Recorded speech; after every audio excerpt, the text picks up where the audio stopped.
So y'all go ahead and ask a question or two if you would like. I think being that we did the interview or whatever, we would, be able to give others the time. Okay, Yeah. okay. Well, we'll start with Longview News Journal then, if this is Angela Ward. Okay, you grandmother has obviously been in the news quite a bit, both for her health issues and for anniversary. Yes. Granddad. Yes. What kind of influence have your grandparents been on your life, and how has your relationship to your parents changed now that they are grandparents? Yes, good question. Double good question. Well, my grandparents have been a huge influence on my life, and I was just with them over Christmas, and they're both doing really well, and thank goodness my grandmother's out of the hospital. But she's a very strong woman. People that know her know that when she speaks, everybody listens, kind of because they have no choice.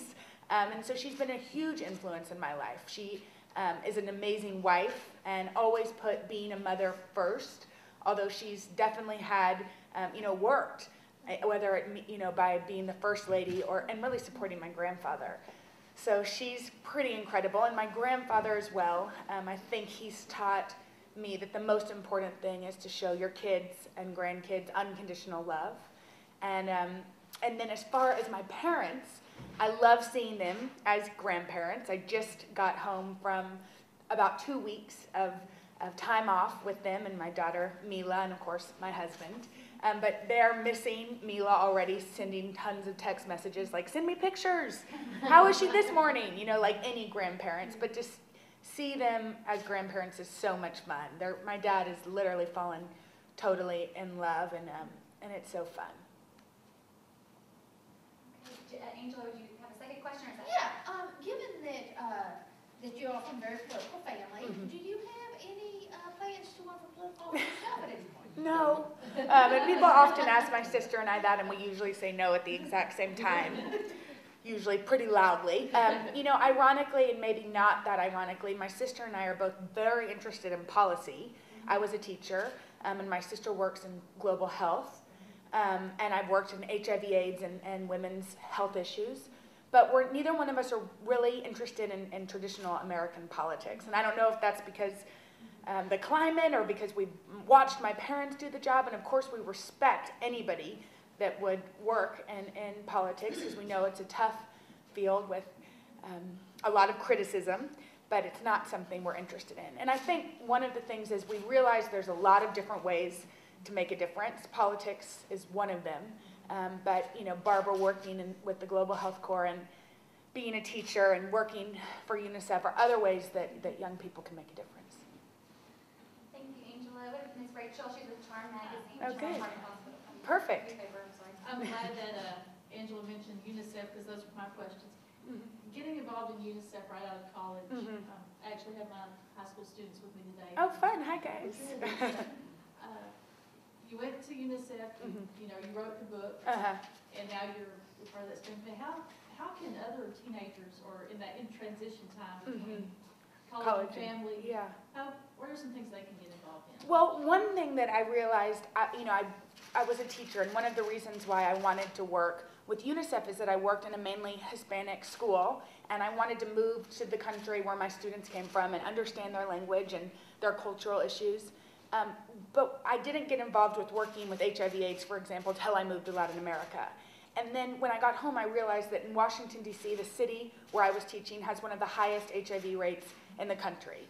And so, poverty and illness and violence transcend borders. So, my first advice would be find kids in your own neighborhood that need the help. You don't need to move to Latin America to make a huge difference. Obviously, I think UNICEF is an amazing organization, and there are tons of ways you can help online. And the most important thing, I think, is to become aware of the issues that kids go through throughout the world, the things that they're dealing with. But also, whatever you're passionate about, whether it's art or sports, you can make a difference right here in Longview. And I know from working in Baltimore and in Washington, D.C., that there are many kids that need help all across our country as well. And my second question is more of a grown-up question for Charm Magazine. It's a female magazine. Oh, good. How do you do all of this? The steering committee, the writing, the NBC, mom, wife? I know, Cat lover, you how know, do you- I am a cat lover. You know, that is such a good question. It was one that when I was pregnant, I constantly asked other women because it's balancing everything is so hard. And I only am 9 months into being a mom. And so I probably should ask you that question since you have high school daughters. But they're not your daughters. They're not my daughters. Okay, sorry. I'm like high school students. Students. High school students. But, you know, do you have daughters too or no? I have a 12-year-old son. Okay, 12-year-old son, so I should be asking you that There's some question. balance. Yes. You're right. But I think we're going to be, I mean, I know I'm going to be working on balance for the rest of my life. I think it's important to work. I love my jobs. I love that I come home and I'm thrilled to see my daughter. I love that eventually I can pass on whatever I've learned in the workplace to her. But I also want to make sure that when I'm home, I'm 100% present. And so we have a really fun nightly routine. And if I can be home now, I'm home. By the time she's ready to get a bath, and that time is unbelievably precious to me. Thank you very much, and I apologize, I have a few more stations. CBS just joined us as well as one print magazine, and so Joycelyn, would you like to ask one question for Ms. Jenna? Yeah, what does it feel like to be in Longview? You know, people in Longview really love your bags. Yes. So tell us how it feels to be here. Yes, I'm thrilled to be here in Longview. I'm a little shocked at the weather. I'm sure you all are too. But I love any excuse to come back to Texas. And I was in Dallas yesterday, so to be back in Texas, which is where I was born and raised, feels really, really great. And I know people here do love my parents, which of course I love because I love them too. Thank you. Thanks. CBS 19, would you all, any I'm good. questions? Okay. KLTV? KGK. KGK, I apologize. Just being here in Longview, why is it important to you to go around the country and the state and support women? Well, I love being here in Longview, and I love being here for an organization that applauds women in Longview that are making a difference. Because, you know, obviously women have to balance so much. And so any woman that balances career and being a wife and a mother and then also helps her community is a woman that I want to meet and applaud. So I'm thrilled to be able to do that today. That was kind of my question. Have you been here before? I don't think I've been here before, which I have friends from Longview, from the University of Texas. Okay. But I've been to Tyler, which I know is close-ish. And Athens, Texas, I used to go, which is Yeah. pretty close to here, right? Athens. Absolutely. I went to Athens almost every weekend of growing up when I lived in Dallas. So I love East Texas. Wonderful. Well, if you all have any other questions, this is last call for a question or anything else? Anything else? What do you think about your cousin's being land commissioner? Oh, I was like, which cousin? We have so many. Yeah. I'm thrilled for him. He just had a baby too. So we were together over the holidays and spending a lot of time with our babies. But I'm very close with him, and I think he would do a terrific, terrific job.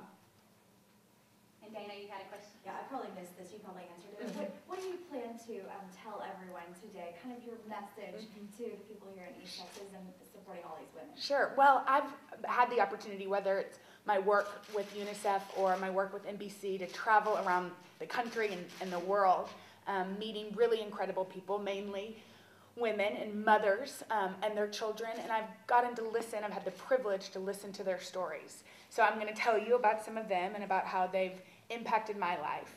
And then that all of us have the power to make a difference. And as I said earlier, you know, poverty and illness transcend borders. And so there are people here in East Texas that need your help, and especially young people, they need your help. So it's really important that we give back. Well, thank y'all very much. Thanks, That guys. concludes today's press conference. We appreciate you, Jenna, Sure, taking of the time course. to answer all of our questions. And East Texas will be so excited to watch the news tonight. Perfect. And open the papers and publications and read all about you. Well, thanks, guys, Thank for you very coming. much I for being here. appreciate it. Thank you. Thank you.